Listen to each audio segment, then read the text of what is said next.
दोस्तों नमस्कार, आपका मेरे यूट्यूब चैनल पेट्रोल पंप ज्ञान में एक बार फिर से स्वागत है। दोस्तों अभी जो हमारा एडवर्टाइजमेंट का जो पेट्रोल पंप का जो एडवर्टाइजमेंट निकला था, जिसमें बहुत सारे भाइयों ने फॉर्म डाला है, बहुत जगह पे कई लोकेशनों के लिए फॉर्म डाला गया है और उसमें लकी ड्रा होना भी प्रोसेस है। तो लकी ड्रा उसमें हो जाने के बाद जिन भाइयों को पेट्रोल पंप अलॉटमेंट होगा, उनके लिए ये बहुत ही ख़ास और नॉलेजफुल वीडियो होने वाला है। इसलिए दोस्तों, और मैंने बहुत सारे लोगों के मुँह से सुना है, बहुत सारा मैंने वीडियो में भी देखा है। बहुत सारे लोग वीडियो बनाते हैं कि आप पेट्रोल पंप 10 लाख में खोल सकते हैं, 5 लाख में खोल सकते हैं, जो कि बिल्कुल पॉसिबल नहीं है। आज इन्हीं सब विषयों पर मैं आपको इस वीडियो में चर्चा करूंगा कि एक साधारण पेट्रोल पंप के खोलने के लिए, साधारण पेट्रोल पंप खोलने के लिए आपको लगभग एक अनुमानित कितना खर्चा आता है। जो बिल्कुल सही खर्च के बारे में मैंने इसमें आपको बताया है। थोड़ा बहुत 19-20 हो सकता है, वो लोकेशन के हिसाब से डिपेंड करता है कि थोड़ा बहुत कम या ज़्यादा हो सकता है।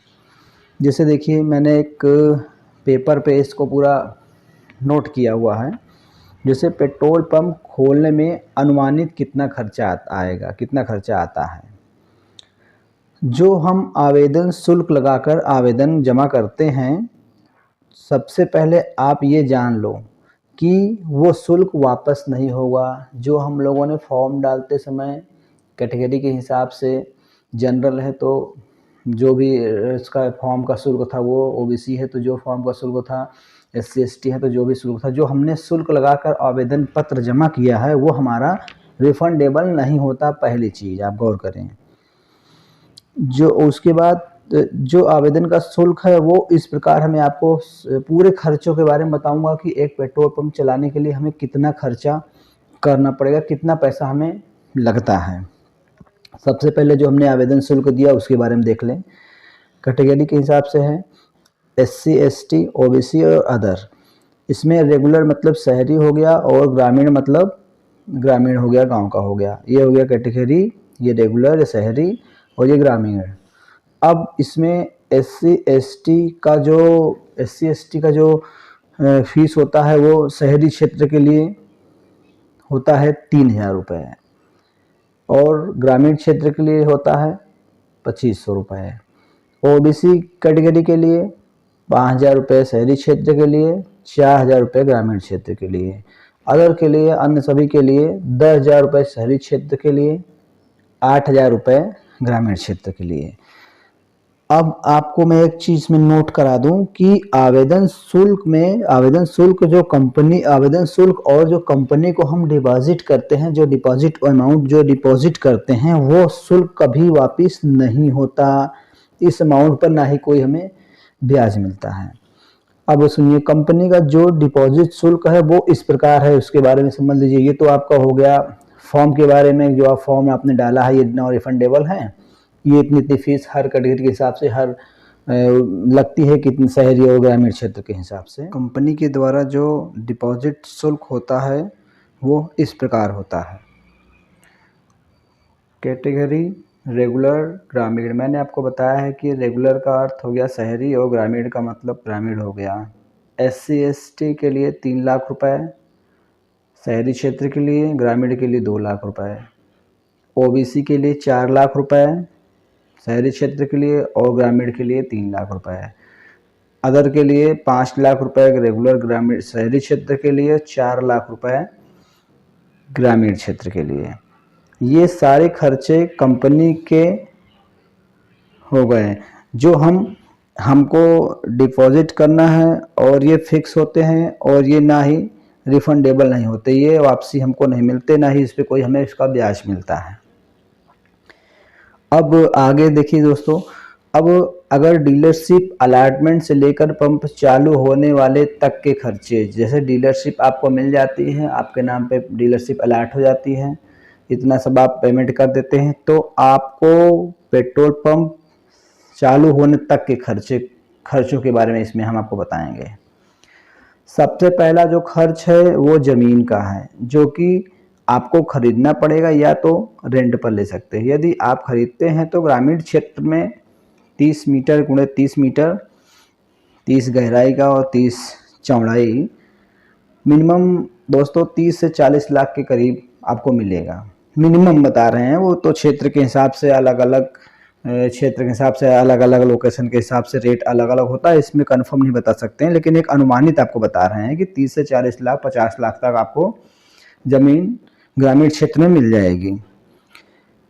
ग्रामीण क्षेत्र में यदि आप रेंट पे लेते हैं, अगर आपको खरीदने नहीं, यदि आप नहीं मिल पा रहे तो आप रेंट पे लेते हैं, एग्रीमेंट करवाते हैं, तो उसके लिए मिनिमम आपको 2.5 लाख रुपए तक सालाना खर्च आएगा। आपको 2.5 लाख रुपए कम से कम आपको सालाना उसका पेमेंट करना पड़ेगा। ये भी आप नोट करते चलें, ये सारे खर्चों को आप नोट करते चलें। इसके बाद दोस्तों आपको एनओसी बनवाना पड़ेगा। जो एनओसी कई विभागों से बनती है, 7-8 विभाग से आपको एनओसी लेनी पड़ती है। तो एनओसी की जो आपको फीस है, एनओसी आप जो लेंगे, फीस तो बहुत कम है, लेकिन एनओसी आपको बनवाने में लगभग 5 से 6 लाख रुपए तक का खर्चा आपको एनओसी बनवाने में आएगा। उसके बाद निर्माण कार्य, अगर मान लीजिए एनओसी ले लिया, फिर आपको निर्माण कार्य या जो बिल्डिंग बनवाने में खर्चा आता है वो लगभग 30 लाख रुपए है। उसके बाद आप जब अपना काम कराएंगे, मिट्टी डलाएंगे, बाउंड्री वॉल में उठाएंगे और उसमें पानी की व्यवस्था आदि करेंगे, सबमर्सिबल का आदि जो भी सारी व्यवस्था उसमें आप करेंगे, मिट्टी डलाएंगे, उसके ऊपर इंटरलॉकिंग वगैरह करेंगे, जो भी करेंगे, तो उसमें कम से कम आपको 30 से 40 लाख रुपए खर्च आने वाला है। इसके अलावा फिर आगे दोस्तों जनरेटर या सोलर, इसके लिए कम से कम आपको 6 लाख रुपए लगता है। जनरेटर लगाएं या सोलर लगाएं।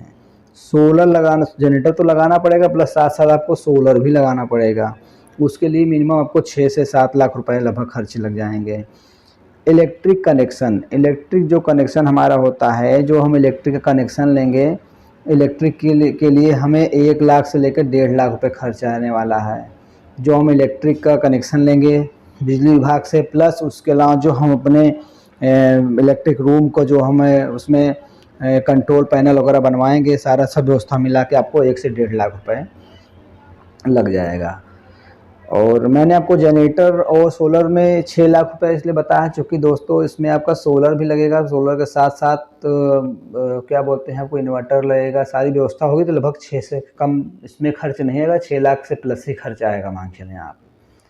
उसके बाद इलेक्ट्रिक कनेक्शन में आपको 1 लाख से लेकर 1.5 लाख रुपए खर्च हो जाएगा।